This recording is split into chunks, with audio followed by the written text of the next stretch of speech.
அதாவது தூதனானவன் தேவனுடைய கோப கலசத்தை அதன் மேல் ஊற்றினான், ஒவ்வொரு இரத்த சாட்சியின் ரத்தமும் அதில் காணப்பட்டது என்று கூறினீர். கர்த்தாவே, காலமான முடிவுக்கு வந்து கொண்டிருக்கிறபடியால் இப்பொழுது நிலைத்திருக்க எங்களுக்கு உதவி செய்தது.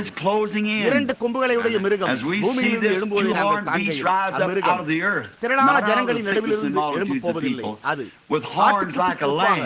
இரண்டு கொம்புகளை உடையதாக இருந்தது, வலு சர்ப்பத்தை போல் பேசினது. இப்பொழுது வேலையானது சமீபித்து விட்டது என்பதை நாங்கள் விசுவாசிக்கிறோம். இந்த சபைகள் எல்லாம் தங்களை ஒன்றாக ஒரு கூட்டமைப்பாக ஆக்கிக் கொள்கிற இவ்வேளையில் அவர்களோ மிருகத்திற்கு ஒரு சொரூபத்தை உண்டாக்கும் அவர்களோடு கைகோர்த்துக் கொள்ளாத அந்த சிறு மந்தையின் மேல் அது பயங்கரமாக இருக்குமே. உம்முடைய ஜனம் அப்பொழுது புறக்கணிக்கப்படுவார்கள். ஆனால் அவ்வேளையில் உம்முடைய சபையை எடுத்துக் கொள்வதாக நீர் வாக்குரைத்திருக்கிறீர். கர்த்தாவே, எங்களுக்கு உதவி செய்யும். ஒரு துளி மழை கூட விழாத போது நோவா பேழைக்குள் இருந்தார். சோதோமில் அக்கினி விடுவதற்கு முன்னால் லோத்து வெளியேறிவிட்டார்.